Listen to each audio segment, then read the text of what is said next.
concierne a pediculosis. Pediculosis es el otro cuadro dermatológico que se infecta fácilmente a través del contacto entre persona y persona.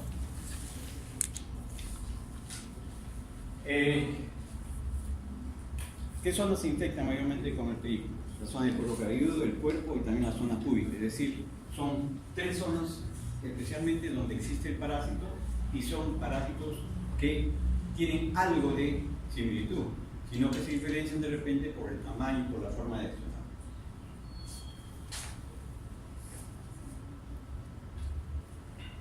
¿Cuál es el parásito que lo origina? El pedículo.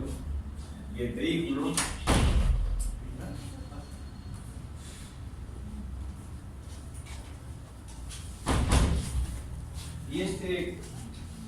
pedículo está en tres zonas. El pedículo pubis, el que llaman algunos la día, el que existe en el cuerpo y el otro que existe en el cuero cabelludo o la pediculosis del cuero cabelludo o pediculosis capitis.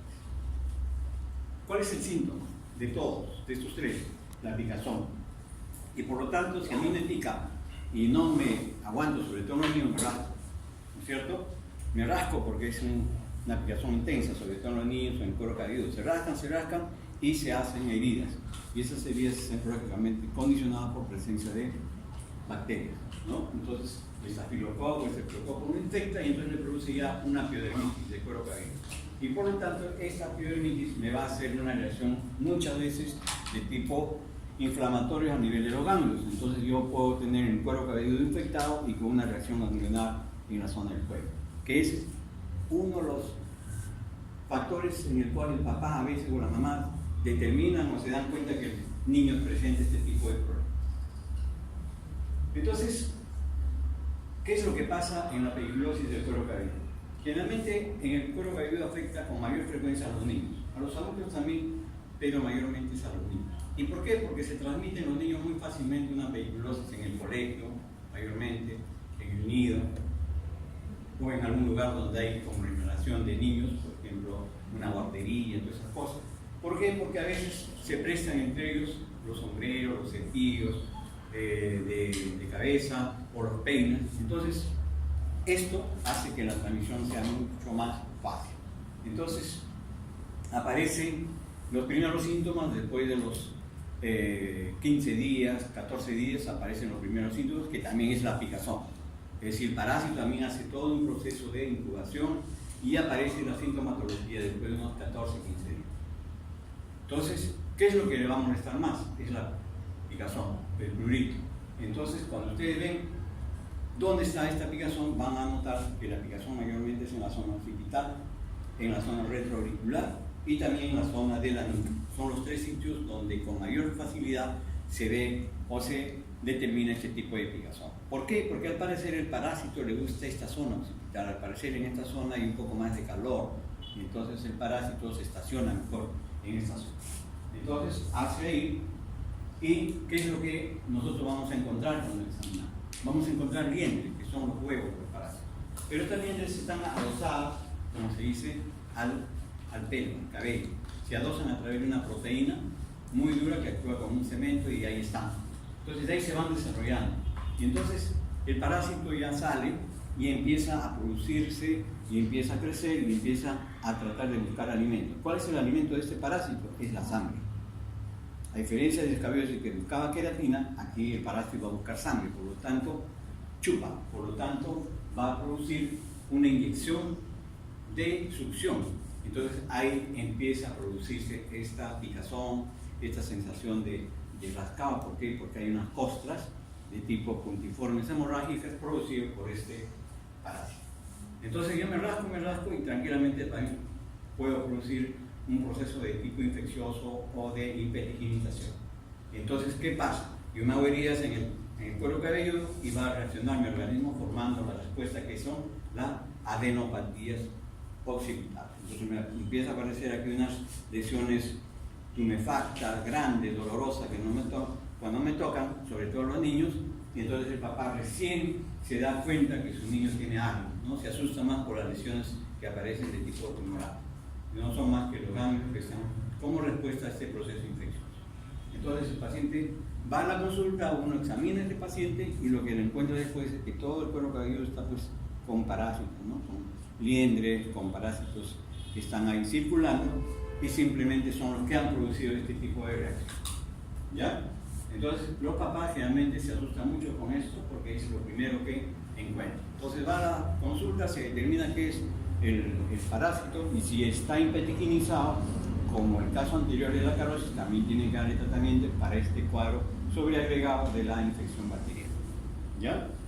¿Qué es lo que podemos usar con estos pacientes que tienen esto? Los mismos productos que hemos usado en la carosis también se pueden usar aquí en pediculosis. Es decir, podemos usar el endano, que es el hexacloruro de gamma-benceno, al 1%, podemos usar la permetrina, igualmente, podemos usar el malatio, el benzoato de bencilo, es decir, todos los medicamentos.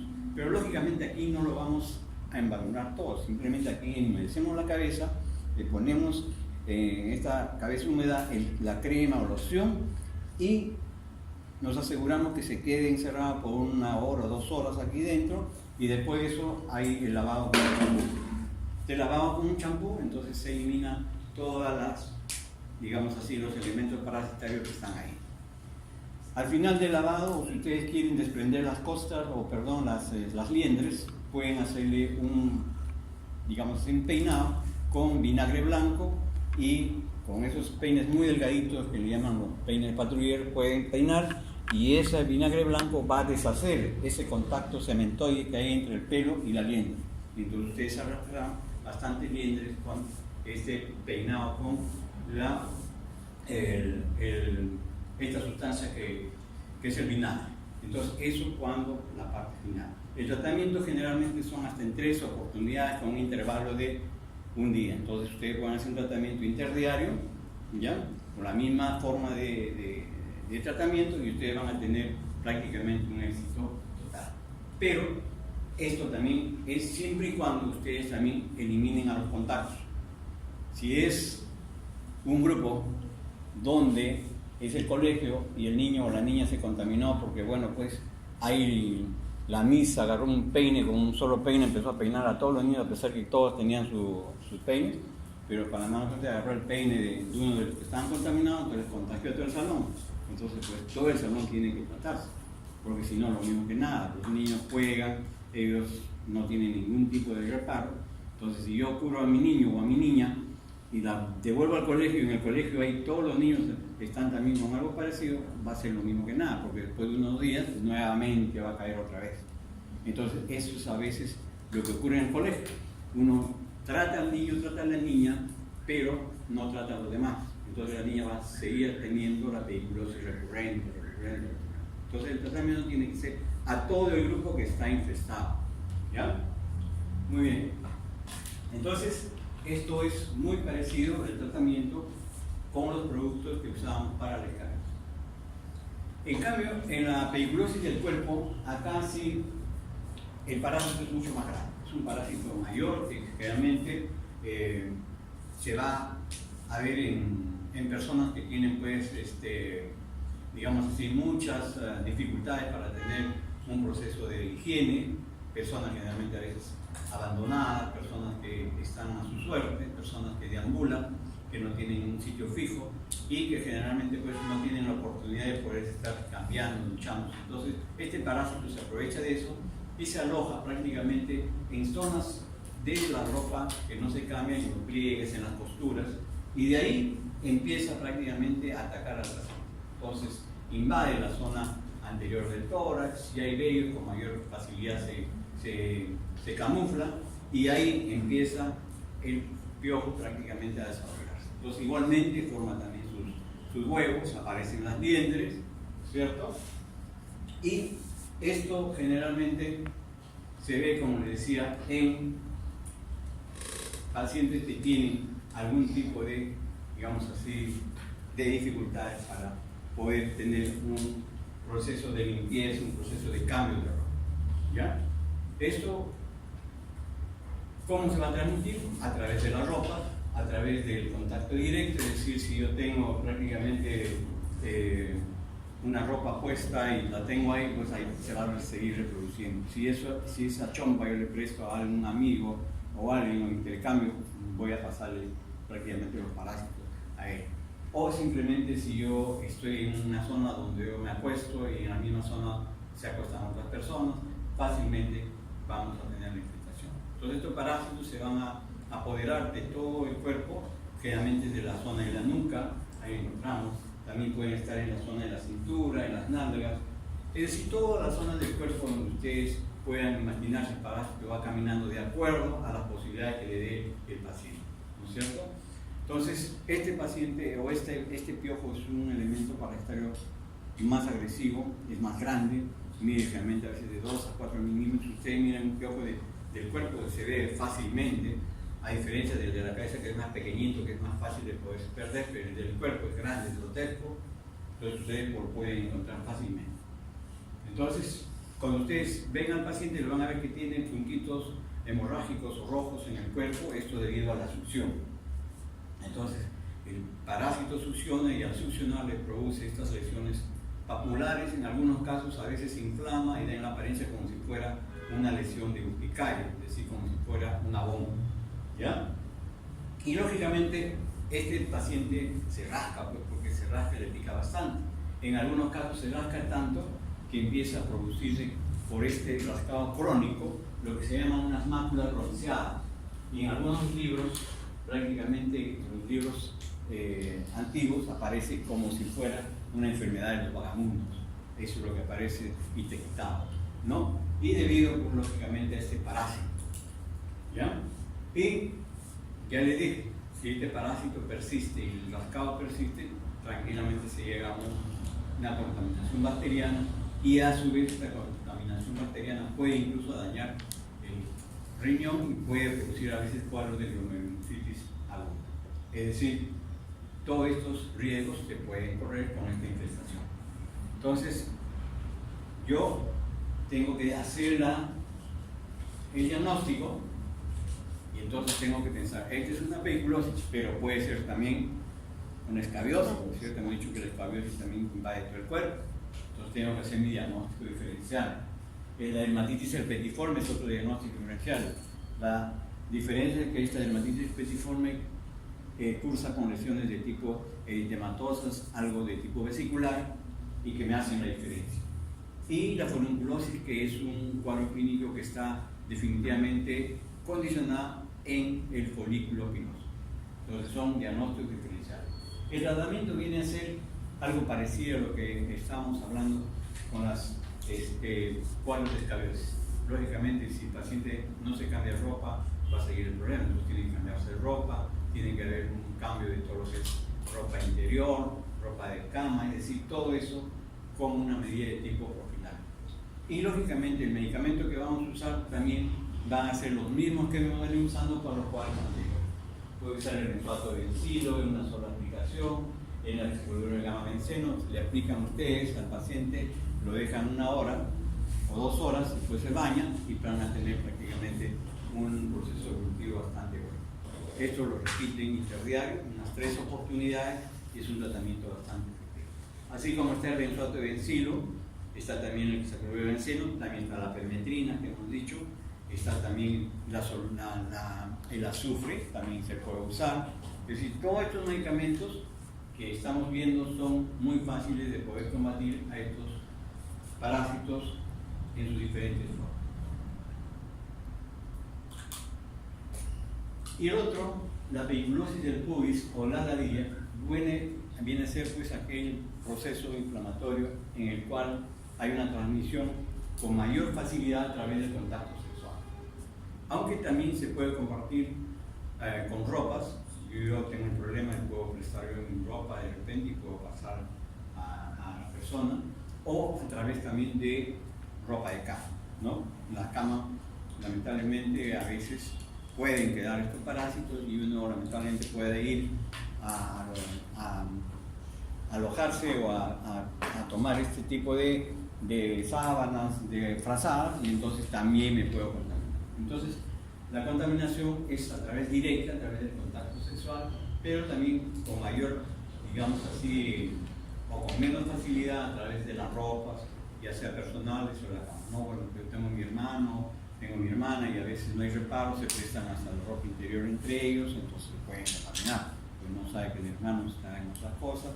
O la ropa de deportes, a veces la ropa de deporte que se prestan las truzas, sacan, me toca a mí, yo entro ahora, préstame tu truza, se trae la truza y ahí le está pasando la infiltración, ¿no? Es fácil, ¿ya? Y el proceso empieza con una picazón intensa. La zona del pubis es una zona bastante sensible, ustedes saben, y entonces la picazón es bastante intensa. Entonces, este parásito, ya les dije, lo que busca es sangre, entonces se impregna muy bien de la piel, generalmente alrededor del folículo piloso, y entonces cuando uno lo mira es muy difícil de poder ubicar, a veces está bien escondido. Entonces, esto puede producir que a veces uno no lo ve, pero ¿cómo lo detecta? A través de los puntitos de mancha de sangre, es decir, como hay succión, va a dejar los puntos hemorrágicos, y este punto hemorrágico produce una costrita, y esta costra a veces se cae. Al caerse, produce en la ropa interior, o aparece en la ropa interior, unos puntos de color oscuro, como si fuera un granulado de café molido. Entonces, cuando uno ve esto, a veces el paciente se asusta, ¿no? Y ve y no sabe de dónde aparece eso. Dice, ¿qué pasa? ¿De dónde sale esto? Al día siguiente vuelve a salir, y así progresivamente. Entonces, no sabe de dónde le sale. Se mira por todas partes y no nota a veces. ¿Por qué? Porque, como le dije, estos son pequeños puntitos hemorrágicos tan pequeños que el parásito lo va a producir. Simplemente es el desprendimiento de estos costritas muy chiquitas que aparecen en la ropa interior y que el paciente se inmuta o se sorprende, y esto es uno de los síntomas con los cuales a veces uno hace el diagnóstico. Entonces, esta paciente, lógicamente, la picazón es muy fuerte, y cuando nosotros vemos al paciente tiene estas zonas del pubis, a veces lesiones papulares, a veces escoriaciones, y podemos ver los puntitos hemorrágicos como unas manchas de tipo marrón que pueden tener 1 milímetro, son muy pequeñitas. Y acuérdense que el parásito se introduce muy bien, a veces es difícil ver al parásito, uno tiene que tratar de ubicarlo bien. A veces producen unas manchas de color medio oscuras, que llaman manchas grisáceas o azules grisáceas, y generalmente se deben a que el paciente se rasca. Y al rascarse se producen también esos pequeños puntos hemorrágicos o pequeños hematomas.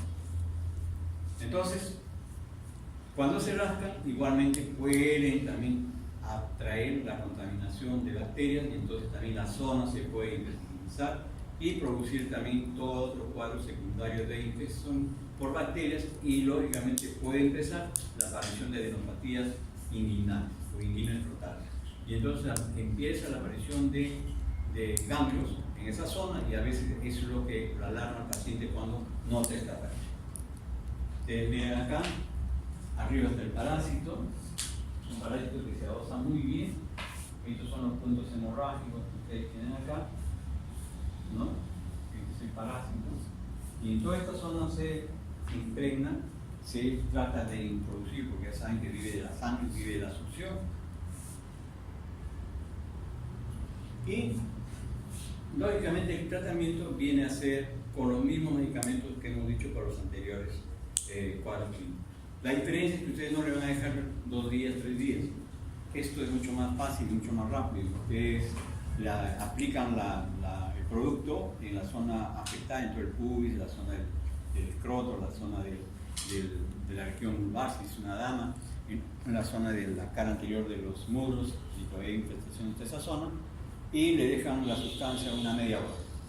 Después de media hora, que le han dejado la crema así, se baña o se lava, y con eso le van a aliviar tremendamente la piel.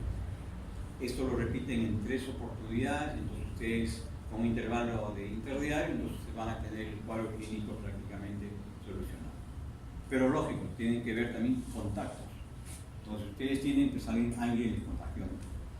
No creo que el Espíritu Santo esté contagiando, ¿no? Entonces, alguien lo contagió, tiene que ver que a ese alguien tiene que recomendarle que también tiene que tratarse, si no lo mismo que nada, ¿cierto? Entonces, si al hermano le prestó las truzas, pues tendrán que decirle, oye, me has prestado una truza. Entonces, todo es un proceso de, digamos así, de erradicación también a través de todos los contactos. En algunos casos, a veces este parásito puede avanzar, puede subir a las zonas pilosas, puede avanzar al abdomen, puede avanzar a las axilas, y también en estos sitios se pueden conseguir estos parásitos de tipo fúngico, ¿ya? Pero hay algunas que suben hasta las pestañas, entonces ya bueno, las pestañas ya pues, son las más avesadas, ¿no? Entonces, aunque ahora es bastante frecuente encontrar también en la zona de las pestañas, ya ustedes se pueden imaginar por qué. Entonces, en estos casos, el tratamiento no es tampoco ya con esas sustancias, porque ustedes le echan esas sustancias al ojo al paciente y le producen una queratitis tremenda. Ahí ya se tienen que usar otras pomadas de tipo oftálmico, fórmula y isotretinoína al 0.025. Entonces, eso se impregna en la región del ojo, en la región de los párpados, y generalmente 2 veces al día durante una semana, y van a lograr que el parásito desaparezca de esa zona. Eso es cuando ustedes tienen la contaminación a veces a estos niveles. ¿Ya? Todo proceso inflamatorio donde haya presencia de parásitos, ya sea sobre todo estas pediculosis, ustedes, todo paciente que viene con eso tiene que pedir de cajón, de acuerdo a los protocolos, exámenes de Lewis, o sea, para sífilis, y exámenes para HIV. Nadie sabe que uno podría estar simplemente dando un cuadro clínico donde por medio de fondo haya otro cuadro clínico que puede estar yo acumulando. Aquí más o menos el diagnóstico establece pues cuando ustedes encuentran al parásito, y el diagnóstico diferencial, por ejemplo, es de una dermatitis seborreica cuando es en la cabeza. Cuando es en el cuerpo, con la sal. Y cuando es en la zona, digamos, anogenital o en la zona del pubis, el diagnóstico diferencial son los eczemas o cuadros inflamatorios fluídicos. Son los diagnósticos diferenciales de este cuadro clínico. Esta es la clasificación universal. Este es más o menos cómo hacen el tratamiento.